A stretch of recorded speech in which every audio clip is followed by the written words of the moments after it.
We don't have to measure success in the way that other people do. And honestly, that's one of my favorite parts about feelings-based living. It's something that I talk about in my first book called Guilt Free Goals, about how we can basically measure our success based on who we have as our dream self instead of what other people around us are doing.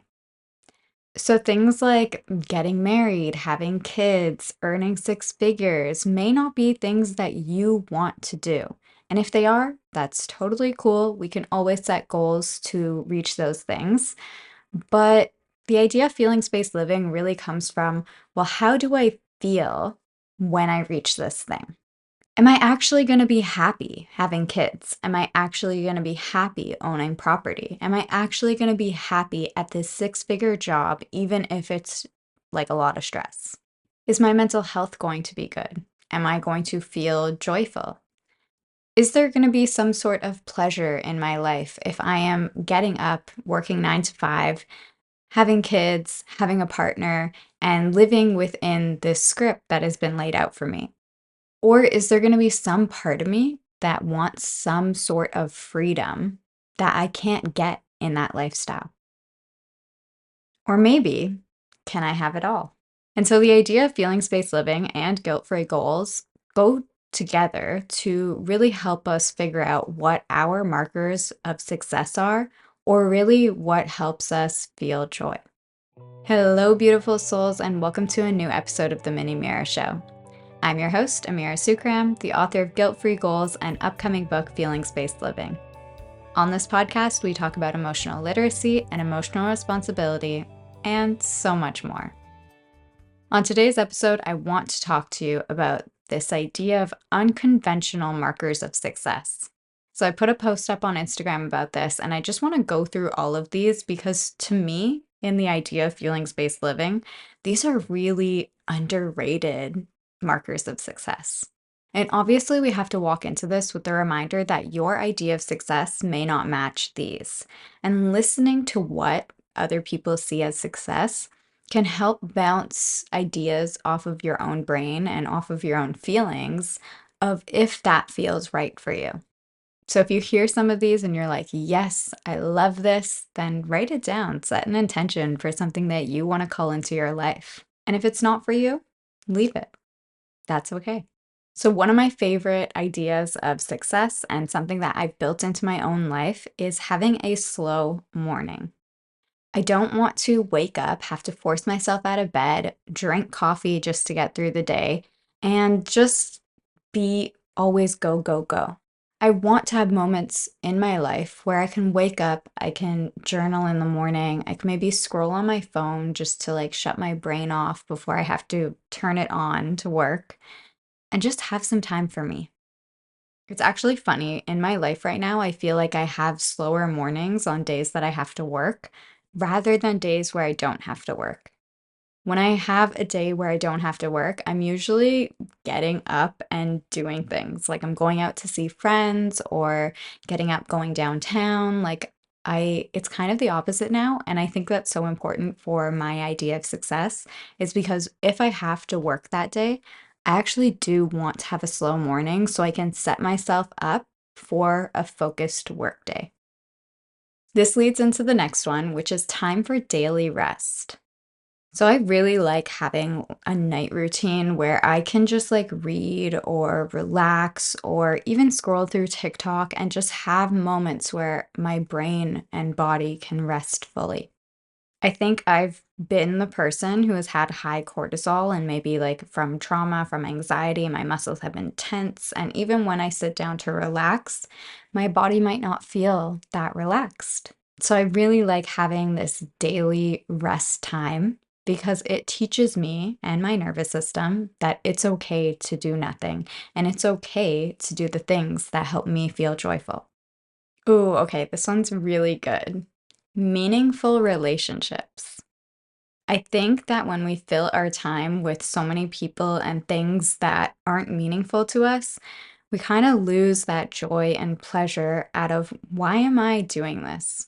Why am I showing up for this person when they might not show up for me? Why am I sharing my life with this person when it's not meaningful for me?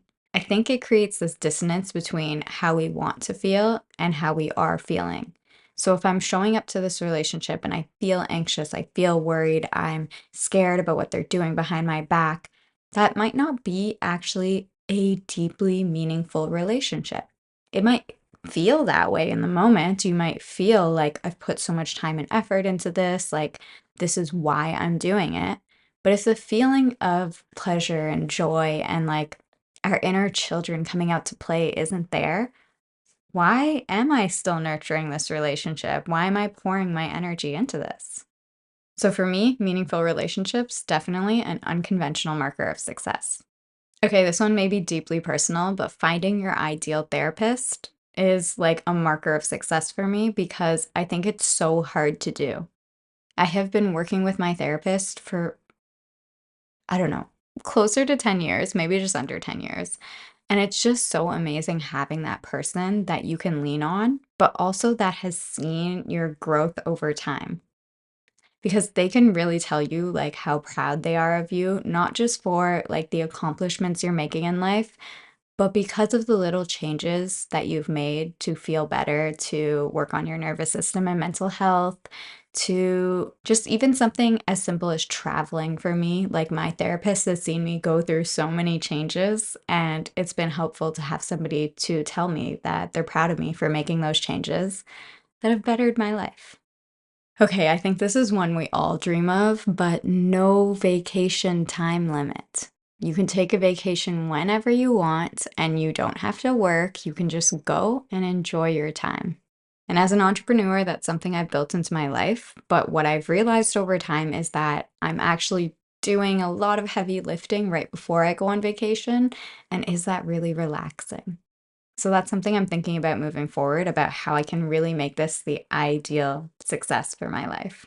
And just from being an entrepreneur, another one is creating your own schedule.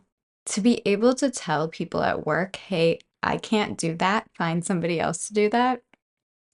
That is my ideal of an unconventional marker of success.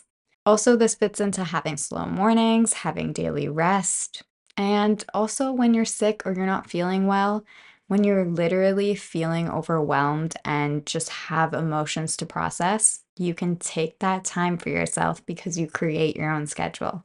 So that's a big part of feelings-based living and these unconventional markers of success. These last two go together. So one is spending time with yourself, and the other one is showing up authentically. Not only do we need this daily rest, which we can do with other people, but I think that it's so important to spend time with yourself, to literally unmesh from everyone else's energies and tune back into yourself.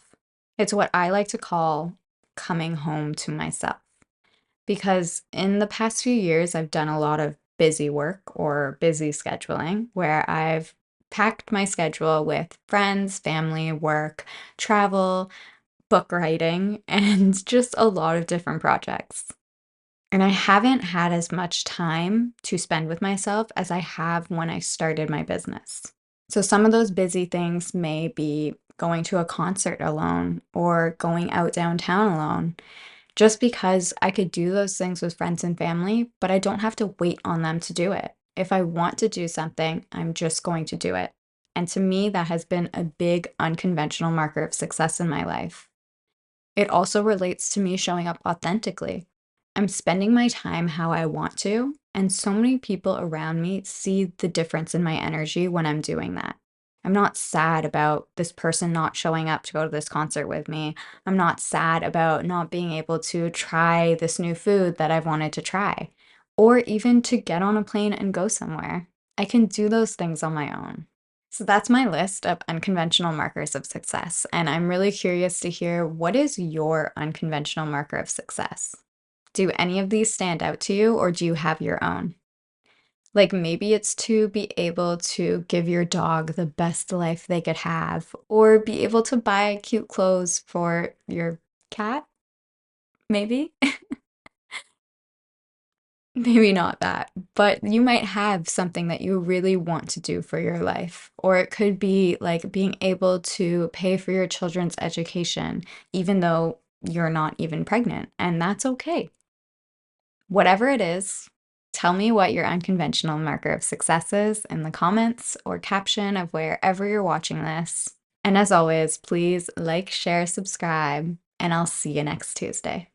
Bye.